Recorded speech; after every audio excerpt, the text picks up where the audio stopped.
उसने उन्हें और उनके दोस्तों को खौफ का असली मंजर दिखा दिया था। दरअसल जब दादाजी ने ऊपर देखा तो ऊपर आम के पेड़ की एक मोटी टहनी पर वही बुढ़िया फांसी के फंदे पर झूल रही थी, मगर उसकी सफेद मोतीदार आंखें उन लोगों के ऊपर टिकी हुई थी और उसकी जीभ मुंह से बाहर निकली हुई थी, जिसकी लंबाई एक हाथ के बराबर थी। मगर अब उस बुढ़िया का चेहरा पहले जैसा नहीं था। उसका चेहरा कटा फटा हुआ था और खून बह रहा था, और देखते ही देखते पेड़ की टहनी पूरी तरह से खून से भीग चुकी थी। ये भयानक मंजर देखकर दादाजी पेड़ से नीचे गिर पड़े और उनके बाकी दोस्त भी चीखते चिल्लाते हुए पेड़ से नीचे उतरे, मगर पेड़ से गिरने की वजह से दादाजी बेहोश हो गए थे। परंतु उनके दोस्तों ने उन्हें कंधे पर उठा लिया और सभी लोग वहां से भाग निकले। और जब दादाजी को लेकर उनके दोस्त दादाजी के घर पहुंचे तो घर वाले दादाजी को बेहोश देखकर परेशान हो गए, और फिर घर वालों के पूछने पर दादाजी के दोस्तों ने घर वालों को सारी बात बताई।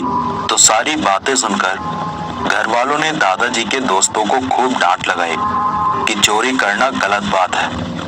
और फिर घर वालों ने गांव के ही एक डॉक्टर जी को घर पर बुलाया, और फिर डॉक्टर ने दादाजी को कुछ दवाइयां पिलाई और उनके चेहरे पर पानी के छींटे मारे। तब जाकर दादाजी को होश आया, और होश में आते ही डर के मारे दादाजी रोने गिड़गिड़ाने लगे। और फिर घर वालों ने बताया कि उस आम के बगीचे की रखवाली करने वाले उस बुढ़िया ने कुछ दिनों पहले वहीं बगीचे में आम के पेड़ से लटककर फांसी खा ली थी। तब से ही उसकी आत्मा वहां भटक रही है और वहां किसी को आम खाने नहीं देती। और घर वालों की बात सुनकर दादाजी और उनके दोस्त भी सकते में आ गए।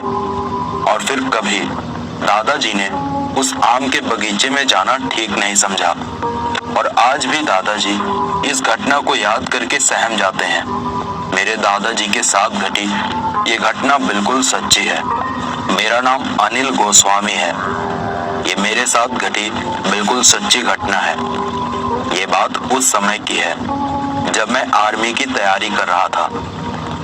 रोज सुबह करीब 4 बजे मैं अपने गांव के बाहर रेस लगाने पहुंच जाता था।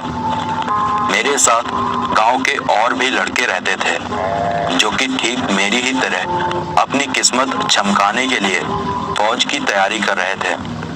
मगर उस रात जब मैं गांव के बाहर पहुंचा तो वहां कोई भी दिखाई नहीं दे रहा था। यानी कि उस रात मेरे अलावा और कोई भी गांव का लड़का रेस लगाने नहीं आया था। उसका भी कारण था जो कि तब मुझे अंधविश्वास ही प्रतीत होता था। दरअसल उस महीने की उस रात को मेरे गांव के लोग काली और खूनी रात के नाम से बुलाते थे। मेरे गांव वालों का मानना था कि उस रात गांव के मरे हुए लोगों की आत्माएं गांव के बाहर भटकती रहती हैं, जो कि बेहद भयानक रूप में पूरी रात विचरण करती हैं। और ऐसा हर साल होता है। गांव वालों की इन बातों पर मुझे जरा भी यकीन नहीं था, और इसीलिए मैं उस रात भी अपने घर से बाहर निकल आया था, जबकि आत्माओं के डर से गांव के बाकी लड़के अपने अपने घरों में ही छिपे बैठे थे। खैर उस वक्त सुनसान और सन्नाटे में डूबे रास्ते के सिवाय मुझे कोई भी दिखाई नहीं दे रहा था, और मैं हल्की सी मुस्कान के साथ ये सोचते हुए दौड़ने लगा कि गांव वाले भी अंधविश्वास और मनगढ़ंत कहानियों को मानते चले आ रहे हैं। यही ख्यालात दोहराते हुए मैं अभी दौड़ता हुआ कुछ दूर आगे निकला ही था कि तभी मैंने रास्ते पर 8 से 10 लोगों को एक कतार में चलते हुए देखा। पहले तो मैं थोड़ा हैरान हुआ, मगर मैंने अपने बढ़ते कदम नहीं रोके, और जब मैं उन लोगों के करीब से गुजरा तो मुझे एक बहुत ही गंदी बदबू आने लगी, जैसे कि सड़े हुए मांस से आती है। और तभी मेरी नजरें उन लोगों के पैरों पर पड़ी, तो उन लोगों के पैर पीछे की तरफ मुड़े हुए थे।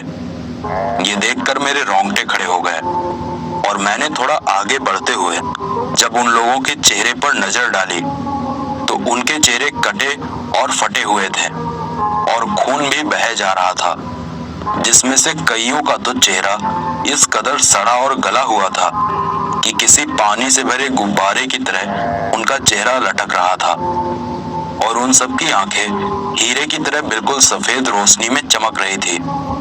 ये देखकर मेरा तो शरीर पीला पड़ गया और मैं वहीं मानो बर्फ की तरह जम सा गया और मुझे यकीन हो गया कि ये सब गांव के मरे हुए लोगों की आत्माएं हैं जो कि चारों तरफ भटक रही हैं। अभी मैं ये सोच ही रहा था कि तभी उनमें से एक